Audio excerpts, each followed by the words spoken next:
Glass windows. Big mansion. Bright morning. The maid Grace is on her knees, scrubbing the marble floor. Her 10-year-old son, Eli, sits in a corner with an old pencil and a few broken crayons. He holds up a paper with both hands, eyes shining. Eli, softly. Mom, do you think my drawing is good? The drawing shows a woman in a maid uniform holding a mop. Behind her is a big shining building. But the woman has a small golden crown on her head. Grace wipes her wet hands on her apron. She smiles with tired eyes. Grace. It's beautiful, Beta. You see me like a queen. Eli nods. Because you're the strongest person I know. Right then, the mansion door opens. Rich businessman, Mr. Carter walks in. Expensive suit. Gold watch. Phone in hand. He stops. Looks at the paper in Eli's hands. He walks closer, slow steps, cold eyes. Mr. Carter. What is this mess on my floor? He snatches the drawing from Eli's hands. Eli's fingers shake. His small smile dies. Mr. Carter looks at the drawing for 2 seconds, then bursts into loud laughter. Mr. Carter. This? You call this drawing? He waves it in the air. Look at these lines. Looks like a chicken scratched the paper. Some office guests behind him chuckle. Grace stands up quickly, eyes wide. Grace. Sir, please, he is just a child. Mr. Carter turns to her with a hard stare. Mr. Carter. Keep your son away from my house, Grace. I pay you to clean, not to let your child draw rubbish on my floors. He crumples the drawing in his fist. Throws it towards the trash can. Eli watches his dream fly through the air and hit the marble. His eyes fill with tears. He bites his lip so he doesn't cry aloud. Mr. Carter. Poor people should learn their place. Art is for people who can afford it. He walks away, still laughing. And you know what? That one laugh will destroy his pride very, very soon. The door closes behind Mr. Carter. There is silence. Only the sound of Grace's breathing and the ticking clock on the wall. Eli slowly walks to the trash can. He picks up the wrinkled paper with both hands. His small fingers try to smooth the lines. Now there is a dirty shoe mark on the crown he drew on his mother's head. A tear falls on the paper. Grace comes closer. Grace, voice shaking. Eli, I'm so sorry. I should have stopped him. Eli forces a weak smile. Eli. It's okay, Mom. Maybe he's right. Poor kids shouldn't waste time drawing. Grace feels something break inside her. Grace. Never say that again. Your talent is a gift from Allah. From God. Not from money.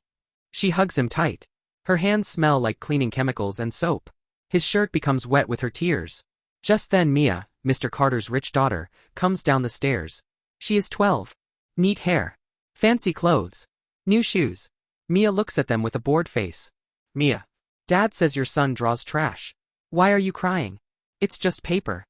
Eli looks down. Grace wipes her face and tries to keep her voice calm. Grace. Miss Mia, he is your age. Please don't talk like that. Mia rolls her eyes. Mia. Whatever. I have a real art teacher. Dad is taking me to a big art show next month. There is a competition. Only rich kids from big schools are going. She smirks at Eli. Mia. Kids like him will never see that place. Right, Eli? Eli's hands tighten around his drawing. He wants to say, one day I will go there. But his voice doesn't come out. Grace sees the pain in his eyes. When Mia leaves, she kneels in front of Eli again. Grace, softly. Listen, you are special. You draw people's hearts, not just their faces. Remember what you drew last week? Your school playground with broken swings. Eli nods slowly. Grace. Your teacher said your drawing made her cry. That means you have something that money cannot buy. Eli. But, what's the point? We can't enter big art shows. We're not rich. Grace hesitates. Then she takes a deep breath. Grace. There is a way. I saw a poster outside the supermarket today. There will be a city art show next month. It's free for all children from public schools. Eli looks up, hope slowly returning. Eli. Really? Can I join? Grace smiles, though her eyes are tired. Grace. Yes. If you want to. We'll find a way to buy colors, or borrow them. He looks at his wrinkled drawing again. Eli. What if Mr. Carter laughs again? Grace, firm now. Let him laugh. One day, the world will clap for you. And his own laughter will burn him from inside. The scene ends with Eli holding the wrinkled drawing to his chest. His eyes full of pain, but also a small hidden fire. He doesn't know it yet, but that same drawing Mr. Carter called trash will soon hang in a place where the whole city will see it. Days pass. Grace cleans the mansion. She polishes floors, washes dishes, irons clothes. Late at night when she comes home, her back aches. But she still sits with Eli at their small wooden table. Their house is one tiny room in a crowded area. The ceiling leaks when it rains. The fan makes a strange sound. On the table, there is only one candle and a few broken crayons. But Eli's eyes shine like there are 100 lights. Eli. Mom, what should I draw for the art show? Grace thinks for a moment. Grace. Draw what hurts you. Draw what you wish could change. Eli stares at the empty paper. He remembers Mr. Carter's laugh. He remembers his mother on her knees, scrubbing floors. He remembers Mia saying, people like him will never see that place. His hand starts to move. He draws a maid on her knees, cleaning. He draws a rich man standing tall, face turned away. He draws a small boy holding a crumpled drawing near a big trash can. Then, in the corner of the page, he draws a big stage with bright lights. And the same crumpled drawing now hanging in a golden frame. Above the boy's head, he draws a small sun. Grace watches him, eyes full. Grace whispers, "You're telling our whole story in one picture, Eli."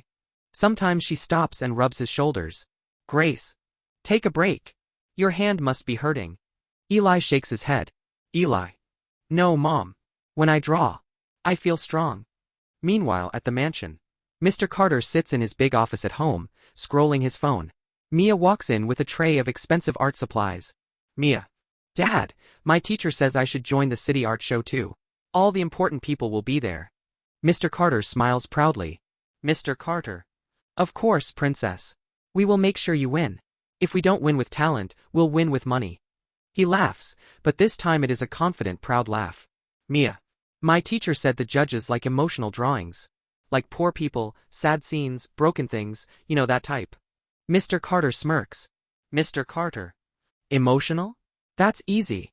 We can just copy something from the internet. Or ask your teacher to help you more than others. He winks. Mia giggles. Mia.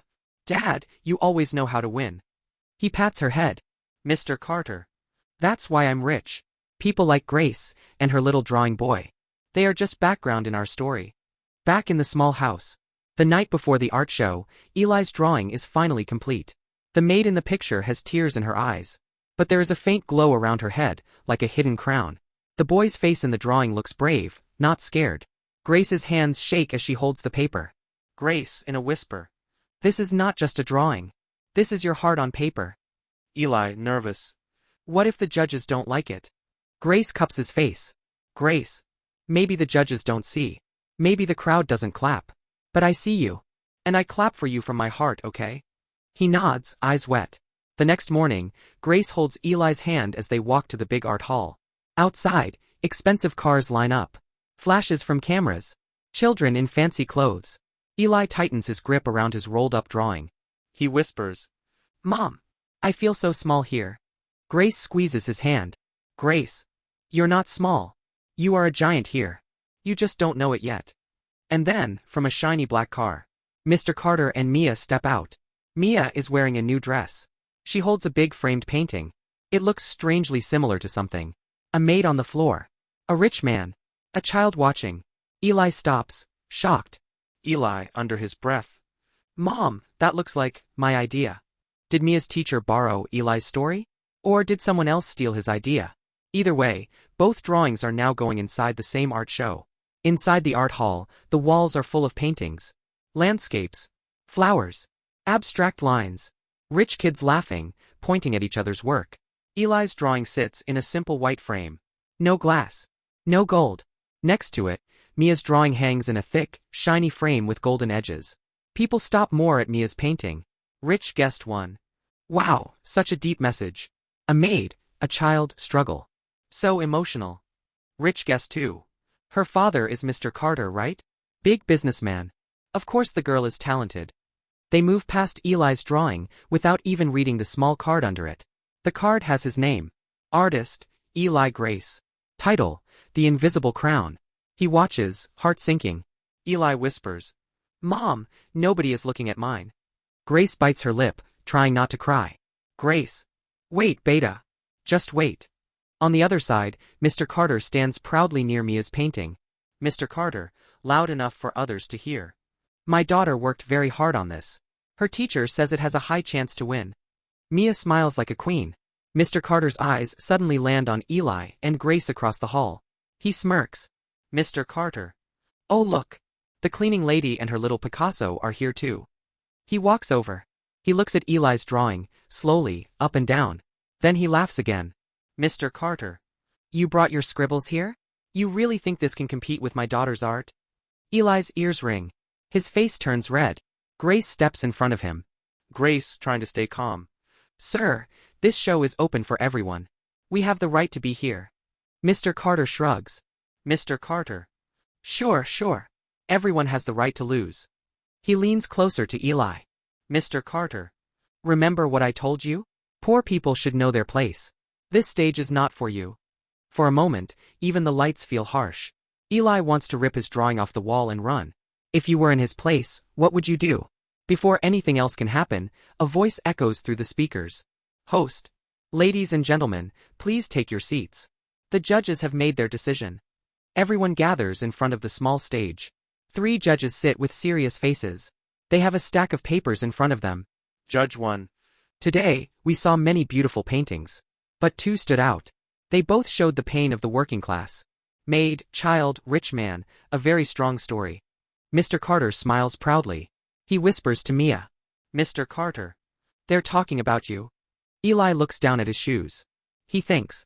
Of course. They liked hers. She is rich. Her frame is shiny. I am nothing.